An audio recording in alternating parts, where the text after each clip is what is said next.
Hey guys, welcome back to new video. और आज हम आ चुके हैं 8th स्टैंडर्ड के साइंस के साथ। और आज हमारा चैप्टर का नाम है the living world and classification of microbes. हमारे चैप्टर का थर्ड पार्ट है।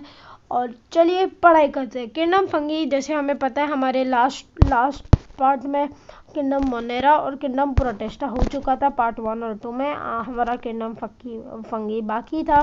चलिए देखते हैं। एक्टिविटी के ऊपर हमें इतना ज़्यादा ध्यान नहीं देना है दोस्तों। अभी यहाँ पे हम देख सकते हैं ये जो एक फंगी का एग्जांपल दिया है यहाँ पे। ये जो फंगी है यहाँ पे, ये इतने नाम हमें इम्पोर्टेंट नहीं है, बस हम इनके डायग्राम से हम इनका अंदाज़ा लगा सकते हैं ये कैसे ग्रो होता है। अभी यहाँ पे जो देख सकते हैं dot dot dot dot dot dot dot dot छोटे छोटे चीज़ें हैं, ये इस फंगी से दूसरे जगह पे जाके गिरेंगे। और जब ये यहाँ पे आके गिरेंगे, ये इनके तरह ही वापस ग्रो हो जाएंगे, वैसे ही ग्रो हो जाएंगे। और वो वापस ऐसे dot dot dot dot dot dot dot dot produce करेंगे, थ्रो करेंगे तो उससे और होंगे। और ये होता है उनका मल्टीप्लिकेशन और रिप्रोडक्शन फंगी में। चलिए आगे बढ़ते हैं, मैं पेज टर्न करता हूँ। अब हम आ चुके हैं कैरेक्टर स्केच पर। They are non green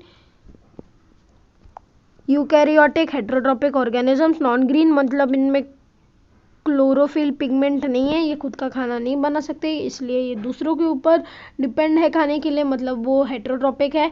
eukaryotic मतलब इनका जो सेल है वो अच्छे तरह से ग्रो हो चुका है, न्यूक्लियस अच्छे तरह से ग्रो हो चुका है, इनके ऊपर सेल मेम्ब्रेन प्रेजेंट है।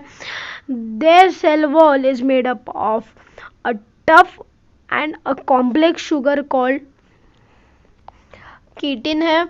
Some fungi are thread like, जैसे अभी हम देख सकते हैं कुछ फंगी थ्रेड की तरह होते हैं। ये देखो यहाँ पे एक एग्जांपल दिया है, ये जो थ्रेड लाइक फंगी है ये एकदम थ्रेड लाइक होता है, वो उसको अच्छे से जकड़ लेता है। अगला point 5th examples bakers yet. अभी ये जो चीज़ होती है, ये एक फंगी ब्रेड में उसका जो फ्लावर होता है उसमें जानबूझ के डाला जाता है, क्योंकि जो पाव बने वो एकदम इसके ही वजह से एकदम फ्लफी बने दोस्तों। Aspergillus fungus on the corn. Penicillium mushroom के ऊपर। पेनिसिलम हमें पता है हमारी एक दवाई है दोस्तों। आगे बढ़ते हैं, क्लासिफिकेशन ऑफ माइक्रोब्स। अभी हमारे अर्थ पे जितने भी ऑर्गेनिजम्स प्रेजेंट हैं, इनमें से सबसे लार्जेस्ट नंबर पे माइक्रो ऑर्गेनिजम्स प्रेजेंट है दोस्तों। Hence they are classified as the following micro organisms: prokaryotic, eukaryotic, bacteria, protista, fungi, algae. अभी हमने ये भी देखा, यूकैरियोटिक मतलब प्रोटिस्टा में उनका सेल है जो अच्छे से हो चुका है, उनका न्यूक्लियस अच्छे से मैच्योर हो चुका है और उनमें सेल मेम्ब्रेन प्रेजेंट है। फंगी में भी सेल मेम्ब्रेन प्रेजेंट है। एल्गी में भी सेल मेम्ब्रेन प्रेजेंट है। पर बैक्टीरिया में उनका जो न्यूक्लियस है दोस्तों वो इतने अच्छे से डेवलप नहीं, इसलिए वो प्रोकैरियोटिक में आता है और उन पे सेल मेम्ब्रेन नहीं है, उनका न्यूक्लियस अच्छे से डेवलप नहीं है दोस्तों। अभी हम यहाँ पे देख सकते हैं बैक्टीरिया यूनिसेल्युलर, मतलब वो एक सिंगल सेल्ड बॉडी है।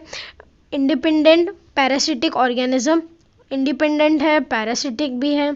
Sometimes many bacteria together form colonies. अभी हम यहाँ पे पढ़ सकते हैं sometimes many bacterias form colony. अभी एक बैक्टीरिया, अगर सोचो आपके बॉडी में एक बैक्टीरिया घुस गया और वो है सर्दी का बैक्टीरिया, आपके बॉडी में घुसने के बाद अगर उस बैक्टीरिया को उसको एक सूटेबल टेम्परेचर मिल गया, और इनका जो सूटेबल टेम्परेचर होता है वो है ठंडी सर्दी, ये होते हैं इनके सूटेबल टेम्परेचर। अगर उन्हें वो मिल गया तो वो आपके बॉडी में डबल हो सकते हैं बस 20 मिनट में। अब वो एक है तो नेक्स्ट 20 मिनट में वो दो हो जाएंगे, नेक्स्ट 20 मिनट में 4 हो जाएंगे, फिर नेक्स्ट 20 मिनट में 8 हो जाएंगे। ऐसे ऐसे करते करते करते करते आप 1 से 2 घंटे में बीमार पड़ जाते हो दोस्तों। आगे हम देखते हैं, और ये जो बैक्टीरिया है ये खुद को एक कॉर्नेली बना लेता है। अगर एक बैक्टीरिया आपके बॉडी के अंदर घुस गया तो वो खुद को और ऐसे करेगा डिवाइड करेगा।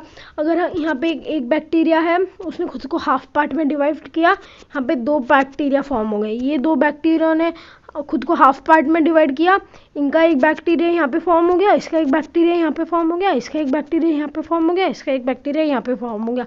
इन शॉर्ट हमें 1 से भले 4 हो जाते हैं, 1 से भले 2, 2 से भले 4, 4 से भले 8, ऐसे होते रहता है दोस्तों। और bacterial cell is prokaryotic with cell wall but distant nucleus and cell organelles are absent। Page turn करते हैं दोस्तों। अभी हम आ चुके हैं नेक्स्ट पेज पर। अभी हमारा ये टॉपिक है number 2, प्रोटोजा। Protozoans are found in soil, fresh water and sea water. Some are found in the body of other organisms and are pathogenic.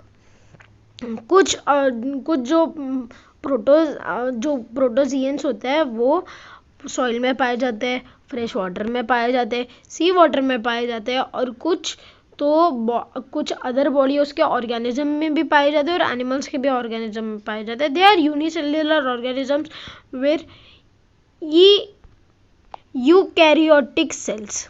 अब जो इनके यूकैरियोटिक सेल्स है, इनका सेल मेम्ब्रेन है, इनका जो न्यूक्लियस है वो अच्छे से वेल डेवलप है दोस्तों। अभी हम आगे देख सकते हैं ये यूनिसेल्युलर है। There is a great variation in cell structure, organs of locomotion and modes of nutrition among protozoans. अभी यहाँ पे एक बहुत बड़ा वेरिएशन है। It is a great variation in cell structure. इनके जो सेल के जो स्ट्रक्चर होते हैं वो अलग अलग होते हैं दोस्तों। कोई बैक्टीरिया कोई इसके अलग होंगे और कोई इसके अलग होंगे, कोई माइक्रो ऑर्गेनिजम्स के अलग होंगे और किसी और के अलग होंगे। अभी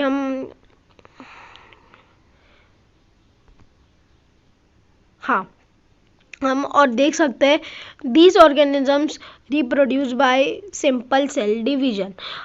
Example, amobia live freely in dirty water, causes ammobiation, cause malaria, autotrophic. जो लास्ट वाला है उससे कोई भी बीमारी नहीं फैलती है। अभी हम फंगी पे आ चुके हैं। These are found on decaying organic matter and dead bodies of plants. These are eukaryotic organisms. These are unicellular and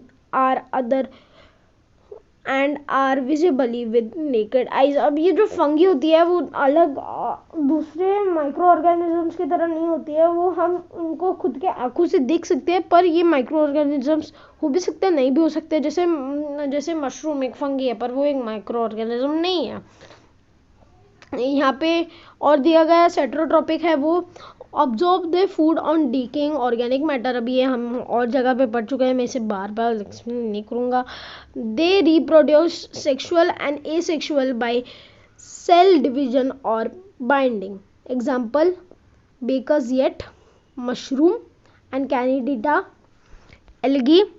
अब दोस्तों मैं यहाँ पे रुकना चाहूँगा। जो आगे के एल्गी और वायरसेस हैं मैं आपको नेक्स्ट पार्ट में एक्सप्लेन करूँगा दोस्तों। अगर आपको मेरा एक्सप्लेनेशन पसंद आया तो वीडियो को लाइक, वीडियो को शेयर, चैनल को सब्सक्राइब और कमेंट में ज़रूर बताना आपको ये वीडियो कैसा लगा। तब तक के लिए गुड बाय।